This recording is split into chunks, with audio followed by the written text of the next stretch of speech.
আসসালামু আলাইকুম। Gravity forms এর বাংলা সিরিজে আপনাকে স্বাগতম। আজকের এই প্রথম পর্বে আমরা যে টপিকগুলো দেখব সেগুলো এক নজরে দেখে নেওয়া যাক।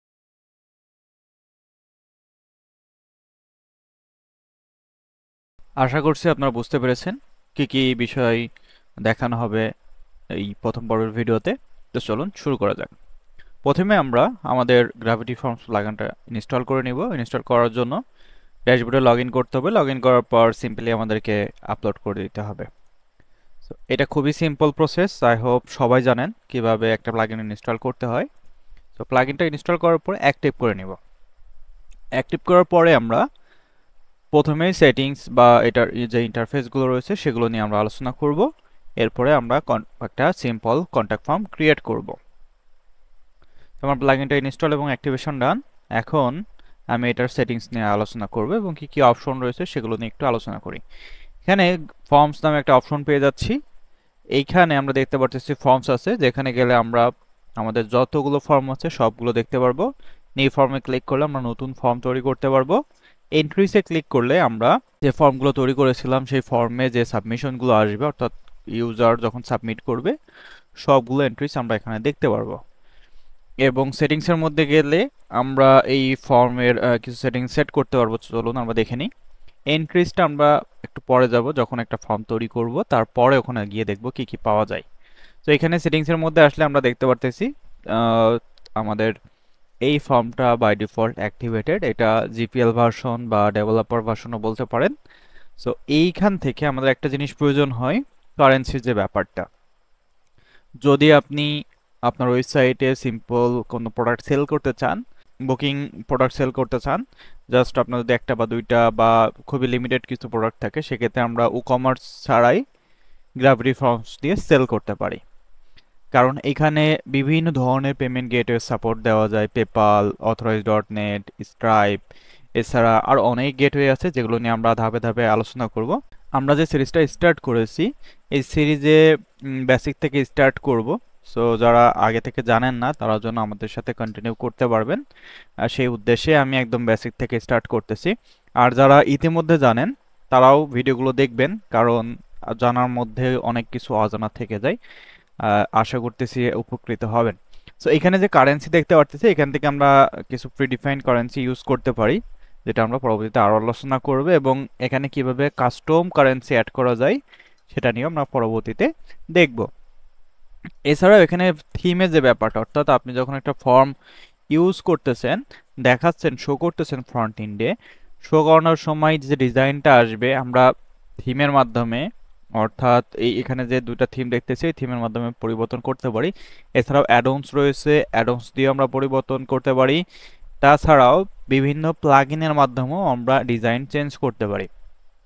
এলিমেন্টর যখন আমরা ইউজ করব, এলিমেন্টরে বিভিন্ন অ্যাডন্স রয়েছে, ইসেনশিয়াল অ্যাডন্স, এলিমেন্টস কিট, এগুলোর মধ্যে বিভিন্ন ধরনের বিভিন্ন প্লাগইন রয়েছে যেগুলোতে সাপোর্ট দেয় ডিজাইন চেঞ্জ করার জন্য। সেগুলো আমরা ধাপে ধাপে দেখব, সমস্যা নাই। আর এছাড়া এখানে তেমন কোনো সেটিংস নাই। আর এরপরে যে অপশনটা আছে রিক্যাপচা। রিক্যাপচা অর্থাৎ আপনি যখন ফর্মটাকে স্প্যাম প্রোটেক্ট করতে চাইবেন, বিভিন্ন ধরনের ক্যাপচা ভ্যালিডেশন অ্যাড করতে হবে আমাদেরকে, যেন স্প্যামাররা ফর্মটা সাবমিট করতে না পারে।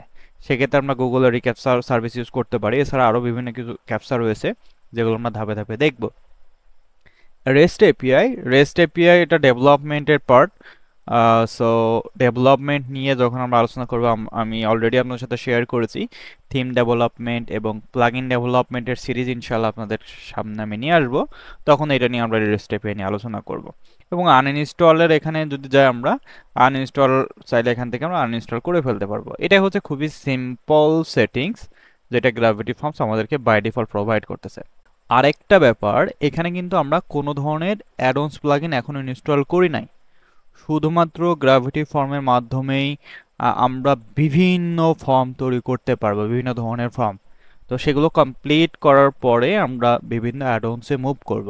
সো আমাদের প্রথম টার্গেট হচ্ছে গ্র্যাভিটি ফর্মের যে কোর প্লাগইনটা রয়েছে এই প্লাগইন দিয়ে যা যা করা সম্ভব সেগুলো কাভার করব। কাভার করার পরে আমরা অ্যাডন্সে মুভ করব। ওকে, এরপরে আমরা যদি ইম্পোর্ট অ্যান্ড এক্সপোর্ট যে অপশনটা রয়েছে এখানে যদি যাই, এখান থেকে আমরা তিনটা সাব মেনু পাচ্ছি। এক্সপোর্ট এন্ট্রিজ, অর্থাৎ আমাদের যে ফর্মগুলো সাবমিট হবে, সাবমিট করার পর যে ডেটাগুলো আসবে সেগুলো আমরা এন্ট্রিজ থেকে দেখতে পারবো, এবং আমরা চাইলে সেটা এক্সপোর্টও করে নিতে পারবো। এক্সপোর্ট করতে পারবো আমরা সিএসভি ফাইলে। ওকে, আমরা চাইলে আমাদের যে ফর্মগুলো আমরা তৈরি করব সেই ফর্মগুলো এক্সপোর্ট করতে পারবো এখান থেকে, এবং ফর্মগুলো আমরা ইম্পোর্ট করতে পারবো। এগুলো আমি দেখাবো যখন আমাদের দু একটা ফর্ম হবে, কিছু এন্ট্রিজ হবে, এগুলো আমরা ধাপে ধাপে দেখবো। অ্যাডঅনস নামে যে অপশনটা রয়েছে, এখান থেকে আমরা এই গ্র্যাভিটি ফর্মসের বিভিন্ন অ্যাডঅনস ইনস্টল করতে পারি।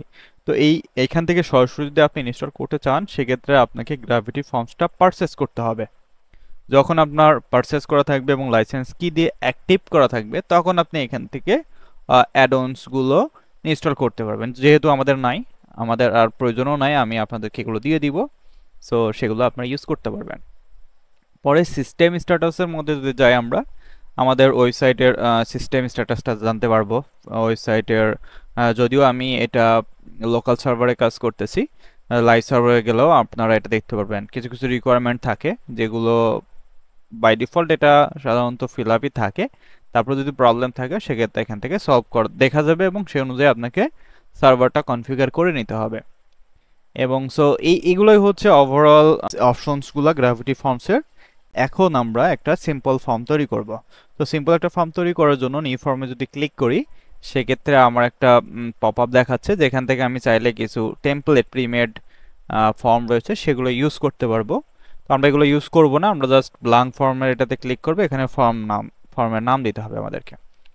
সিম্পল ফর্ম দিয়ে দিলাম। এখান থেকে ক্রিয়েট ব্ল্যাঙ্ক ফর্মে ক্লিক করলে আমাদের ফর্ম তৈরি করার ইন্টারফেসে নিয়ে চলে আসবে।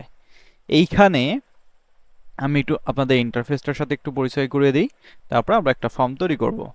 এইখানে আমি দেখতে পারতেছি যে ফর্মের নামটা দিলাম সেটা দেখতে পারতেছি, এবং এখানে সার্চ করলে আপনি আরও যদি কোনো ফর্ম থাকে সেগুলো দেখতে পারবেন, এবং সরাসরি সেই ফর্মের এডিটিং ইন্টারফেসে চলে যেতে পারবেন।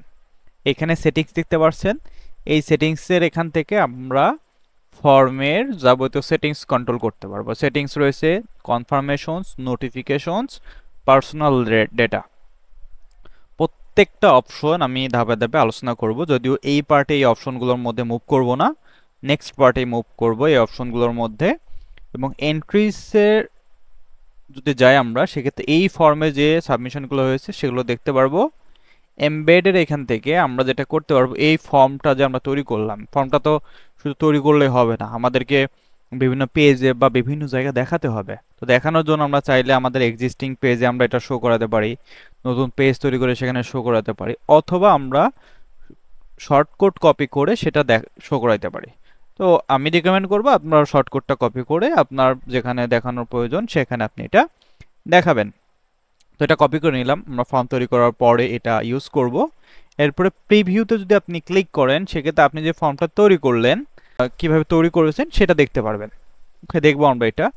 সেভ ফর্মে যদি ক্লিক করি ফর্মটা সেভ হবে, এবং এখানে যদি আমরা ক্লিক করি সেক্ষেত্রে এই যে ভিউটা কম্প্যাক্ট ভিউ আসবে কিনা, ফিল্ডের আইডি শো করবে কিনা সেটা আমরা অন অফ করতে পারবো। ওকে, এইখানে যদি আমরা আসি, দেখতে পারতেছি এখানে ফিল্ডগুলো সার্চ, এখানে অনেক ফিল্ড আছে। এছাড়াও আমরা যখন বিভিন্ন অ্যাডঅনস প্লাগইন ইউজ করব, গ্র্যাভিটি ফর্মের অ্যাডঅনস ইউজ করব, আরও অনেক ফিল্ড এখানে চলে আসবে। এছাড়াও সেটিংসের মধ্যেও কিন্তু আরও ভিন্ন ভিন্ন সেটিংস অ্যাড হয়ে যাবে প্লাগইনের উপর ডিপেন্ড করে। সো এইখানে আমরা সার্চ করতে পারবো ফিল্ডসগুলা, আর ফিল্ডসগুলা ক্যাটাগরাইজড করা আছে। আমি যদি আপনাকে একটু দেখাই, কলাপস করে নিলাম। এখানে 4 ধরনের ক্যাটাগরি আছে, অর্থাৎ স্ট্যান্ডার্ড ফিল্ড আছে। স্ট্যান্ডার্ড ফিল্ডের মধ্যে single text, paragraph, drop down number, এরকম অনেক কিছু রয়েছে। প্রত্যেকটা ব্যবহার করে আপনাদেরকে দেখাবো আমি। ওকে, এরপরে এই অ্যাডভান্স ফিল্ডের মধ্যে নেম, ডেট, এগুলো অ্যাডভান্স বলতে এগুলো যদি দেখায় সেক্ষেত্রে নেম যদি নিই, নেমের মধ্যে ফার্স্ট নেম লাস্ট নেম নিতে পারবো। এছাড়াও আমরা প্রিফিক্স অ্যাড করতে পারবো, মিডিল, সাফিক্স, অনেক কিছু অ্যাড করা যাবে। এই জন্য এগুলাকে আর কি এরা বলেছে যে অ্যাডভান্স ফিল্ড। ঠিক আছে, সো এখন এইখানে দেখতে পাচ্ছেন অ্যাড ফিল্ডসে যদি ক্লিক করি নতুন ফিল্ড অ্যাড করতে পারবো, এবং এটা হচ্ছে ফিল্ডের সেটিংস, অর্থাৎ আমি যে ফিল্ডটা এখানে ক্লিক করতেছি সেই ফিল্ডের সেটিংস এখানে চলে আসবে। আচ্ছা, আমি যদি এখান থেকে স্ট্যান্ডার্ড ফিল্ডস থেকে আরও একটু অপশন, আরও দু একটা ফিল্ড নেওয়ার ট্রাই করি, যেমন নাম্বার ফিল্ড নিলাম, সেক্ষেত্রে দেখতে পাচ্ছেন আমি যখন যে ফিল্ডে ক্লিক করতেছি সেই ফিল্ডের করেসপন্ডিং সেটিংস এখানে ওপেন হয়ে যাচ্ছে। প্রত্যেকটা অপশন নিয়ে আমি আলোচনা করব, বাট আমাদেরকে আগে ইন্টারফেসটা পরিচিত হতে হবে। ওকে, সো ক্যাটাগরাইজের মধ্যে যাই, স্ট্যান্ডার্ড ফিল্ডস, অ্যাডভান্স ফিল্ড এবং পোস্ট ফিল্ড। পোস্ট ফিল্ডগুলো বেসিক্যালি আপনি যদি কোনো ধরনের পোস্ট তৈরি করতে চান, যেমন আমাদের গেস্ট পোস্ট ফর্ম লাগে, গেস্ট ছাড়াও আমরা চাচ্ছি যে ইউজারকে দিয়ে আমরা পোস্ট করাবো। পোস্ট মানে যে শুধুমাত্র যে আমাদের এই পোস্টের মধ্যেই হতে হবে ব্যাপারটা এমন না, আমরা চাইলে গ্র্যাভিটি ফর্মের মাধ্যমে প্রোডাক্ট আপলোড করাতে পারবো, আমাদের যদি পোর্টফোলিও থাকে সেটা আপলোড করাতে পারবো। তার মানে দাঁড়াচ্ছে যে কোনো ধরনের কাস্টম পোস্ট টাইপ বা পোস্ট প্রোডাক্ট সব কিছুই আমরা এই ফিল্ডগুলোর মাধ্যমে আপলোড করতে পারবো, এটা আমরা দেখব। এরপরে প্রাইসিং ফিল্ড, আমি শুরুতেই যখন সেটিংসের মধ্যে গিয়েছিলাম আলোচনা করেছিলাম কারেন্সি নিয়ে। সো এই প্রাইসিং ফিল্ডগুলো দিয়ে আমরা প্রোডাক্ট সেল করতে পারি, প্রোডাক্ট ফর্ম তৈরি করতে পারি, সেটাও আমরা দেখব। তো এই হচ্ছে বেসিক ইন্ট্রোডাকশন বা যে ইন্টারফেসটা এখানে রয়েছে সেটা নিয়ে আলোচনা। এখন চলুন আমরা একটা সিম্পল ফর্ম তৈরি করি, যে ফর্মের মধ্যে নেম, ইমেইল এবং মেসেজ দেওয়া যাবে। ওকে, তো স্ট্যান্ডার্ড ফিল্ডের মধ্যে গিয়ে আমরা সিঙ্গেল লাইন টেক্সট থেকে এটা দিয়ে আমরা কি নেব, এটা দিয়ে আমরা নাম নিব, যদিও নাম নেওয়ার জন্য অ্যাডভান্স ফিল্ড রয়েছে, বাট আমি এটা নিচ্ছি। এরপরে এখানে একটু আলোচনা করে নিস, আমি ডিটেলস এখানে আলোচনা করব না, এটা আলাদা পার্ট হবে যেখানে আরও ডিটেলসে ইনডেপথ আলোচনা হবে। ফিল্ড নেম, এই ফিল্ড নেম এখানে দেখা যাবে, এবং হচ্ছে ডেসক্রিপশন, আমরা যদি কোনো ডেসক্রিপশন দিই এখানে টাইপ ইওর নেম, সো সেক্ষেত্রে আমরা ডেসক্রিপশন দেখতে পারবো। এই ডেসক্রিপশন কোথায় শো করবে না করবে এটা আমরা কন্ট্রোল করতে পারি। এরপরে আমরা ম্যাক্সিমাম কত ক্যারেক্টার এখানে ইনপুট নিব, এটা রিকোয়ারেড কিনা, অর্থাৎ এটা যদি রিকোয়ারেড করে দেন সেক্ষেত্রে এই ফিল্ডটা যদি ফিল আপ না করা হয় ফর্মটা সাবমিট করা যাবে না। নো ডুপ্লিকেটস, নো ডুপ্লিকেটস কি জিনিস, এটা খুবই ইম্পর্টেন্ট। যেমন আপনি যদি একটা ওয়েবসাইটে যান, সেখানে আপনার ইমেইল দিয়ে যদি একবার রেজিস্ট্রেশন করে ফেলেন, সেক্ষেত্রে কিন্তু নেক্সট টাইম ওই ইমেইল ব্যবহার করে আপনি আর রেজিস্ট্রেশন করতে পারেন না, এটাই হচ্ছে নো ডুপ্লিকেটস। সো আপনি যখন আমরা গ্র্যাভিটি ফর্ম দিয়ে রেজিস্ট্রেশন ফর্ম তৈরি করতে পারি, অথবা অনেক ক্ষেত্রে আমাদের প্রয়োজন হয় যে একই ইমেইল ব্যবহার করে বা একই নাম ব্যবহার করে একই ফোন নাম্বার ব্যবহার করে যেন একাধিক সাবমিশন না হয়, সেই সকল ক্ষেত্রে আমাদেরকে নো ডুপ্লিকেটস ব্যবহার করতে হবে। ওকে, এরপর অ্যাপিয়ারেন্সের মধ্যে থেকে আমরা প্লেস হোল্ডার দিতে পারি, এই যে এখানে প্লেস হোল্ডার দিতে পারি, place holder type your full name. So আমি কিন্তু এখানে দিয়ে দিলাম, এই যে বারে ক্লিক করলে টাইপ ইওর ফুল নেম এখানে আসতেছে না, আমরা দেখাবো কেন আসতেছে না, এটা আমরা দেখবো। সো এটা আমরা চাইলে দেখতে পারি। তো আমি যদি একটু সেভ করি এখান থেকে প্রিভিউতে যদি যাই, সেক্ষেত্রে দেখতে পারতেছেন আমাদের কিন্তু প্লেস হোল্ডার আসছে। এখন আমরা যখন প্লাগইনটা দিয়ে এডিট করব দেখা যাচ্ছে কিছু জিনিস এখানে দেখা যাচ্ছে না, বাট প্রিভিউতে গেলে কিন্তু এটা অ্যাকচুয়ালি দেখা যাবে। এটা প্লাগইনের প্রবলেম, এটা বিভিন্ন ভার্সন আপডেটের সাথে সাথে সলভ হয়ে যাবে। ওকে, তো এখানে এই যে ফিল্ড লেভেলের ভিজিবিলিটি, এই যে লেভেলটা আমরা দিলাম, এটা চাইলে আমরা কি করতে পারি, হিডেন করে দিতে পারি, কারণ আমাদের তো অলরেডি প্লেস হোল্ডার আছে। বা টপ দিতে পারি আমরা। ভ্যালিডেশন মেসেজ, ভ্যালিডেশন মেসেজ কি বা আরও অনেক ডিটেলস রয়েছে, আস্তে আস্তে আমরা, এটা যেহেতু একদমই বেসিক পার্ট, সো আমি এটা আর কমপ্লেক্স করতেছি না, এটা আমরা নেক্সট কোন পার্টে আলোচনা করব। নেম নিয়ে নিলাম আমরা, নেম নেওয়ার পরে আমরা এখানে নিব ইমেইল। আমি যদি এখানে সার্চ করি, সার্চ করে দেখাচ্ছি যে ইমেইল ফিল্ড নিয়ে নিলাম আমরা, এটাও কি হবে, এটাও রিকোয়ারিড হয়ে যাবে। আমি যদি সেটিংসে আসি, জেনারেল সেটিংস, রিকোয়ার্ড, এবং একই ইমেইল দিয়ে একাধিকবার সাবমিট করতে পারবে না, বা যদি করতে দিতে চান সেক্ষেত্রে আপনি এটা অন রাখতে পারেন। ইনেবল ইমেইল কনফার্মেশন, এটা যদি অন করে রাখেন সেক্ষেত্রে একই মেইল দুইবার দিতে হবে। আচ্ছা, আসলে কন্ট্যাক্ট ফর্মের ক্ষেত্রে এটা কিন্তু লাগে না, কারণ সেক্ষেত্রে ইউজার এক্সপিরিয়েন্সটা খারাপ হয়ে যায়। এটা লাগে আপনার রেজিস্ট্রেশন ফর্মের ক্ষেত্রে ইউজ করতে পারেন। তো আমি এটা ডিজেবল করে রাখলাম। এরপরে আমরা এখান থেকে নিব একটা বড় মেসেজ লেখার জন্য। সো বড় মেসেজ লেখার জন্য সেটা হচ্ছে প্যারাগ্রাফ টেক্সট। এখানে অনেক জায়গায় দেখবেন যে মেসেজ থাকে বা টেক্সট এরিয়া থাকে, এটা প্যারাগ্রাফ নামে পরিচিত এখানে। সো আমরা এটা নাম দিয়ে দিব মেসেজ, মেসেজটাও আমরা রিকোয়ার্ড করে দেব। সো আমাদের একটা সিম্পল ফর্ম তৈরি হয়ে গেল। এখন এই যে ফর্মটা তৈরি করলাম, আমি চাচ্ছি আমি যদি একটা সেভ করে দিই এবং প্রিভিউতে যদি ক্লিক করি সেক্ষেত্রে প্রিভিউ দেখতে পাচ্ছি। আমি চাচ্ছি এই নেম ফিল্ড, ইমেইল ফিল্ড পাশাপাশি বসবে। এটা খুবই সিম্পল, আগের ভার্সনগুলোতে একটু জটিল ছিল, বাট এখন খুবই সিম্পল হয়েছে। আমরা যদি এইখান থেকে এটা জাস্ট ড্র্যাগ করে দিই, এভাবে আমি ড্র্যাগ করে কলাম সেট করতে পারবো। সো আমি হাফ নিলাম এবং এটা হচ্ছে, এটা আমি ড্র্যাগ করে এর পাশে বসিয়ে দিলাম, তাহলে কিন্তু পাশাপাশি চলে গেল। এবার যদি আমি সেভ করি, প্রিভিউতে এসে রিলোড করি, সেক্ষেত্রে দেখতে পারতেছেন আমাদের লেআউটটা কিন্তু খুবই ইজিলি আমরা কন্ট্রোল করতে পারতেছি। সো এই হচ্ছে ব্যাপার। আমরা এখন যেটা করব, এই ফর্মটা সাবমিট করব। সাবমিট করার জন্য আমি এখানে নাম দিয়ে দিলাম abc@gmail.com, মেসেজ দিয়ে দিলাম আমরা একটা। সাবমিটে যদি ক্লিক করি, সেক্ষেত্রে আমরা একটা মেসেজ দেখতে পারতেছি যে আমাদের ফর্মটা সাবমিট হয়েছে, এবং একটা কনফার্মেশন দিচ্ছে যে মেসেজ ফর্মটা কি সাবমিট হয়েছে বা হয় নাই, এটাকে কনফার্মেশন বলে। ঠিক আছে, সো এই কনফার্মেশন আমরা এখান থেকে চেঞ্জ করতে পারি। নোটিফিকেশন কি সেটা নিয়েও আমরা ধাপে ধাপে আলোচনা করব। তার পূর্বে চলেন আমরা দেখে নিই এন্ট্রিজ কি।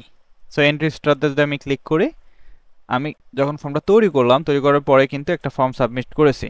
সাবমিট করার সময় নাম দিয়েছি, ইমেল দিয়েছি, মেসেজ দিয়েছি, সেটা দেখতে পারতেছি। ওকে, এইটাই হচ্ছে এন্ট্রিজ।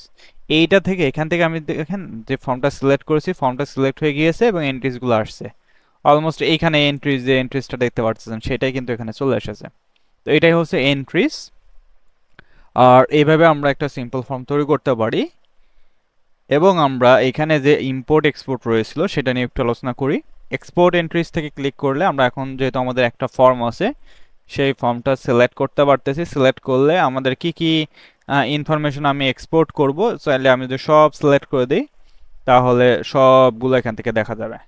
এবং আমরা এখানে কন্ডিশন দিতে পারি যে ফর্মের কি হইতে হবে বা কি থাকতে হবে, এনি ফর্ম বা নেম এটা হইতে হবে, তাহলে সেগুলো নেওয়া যাবে। এরকমভাবে আমরা কন্ডিশন অ্যাড করতে পারি।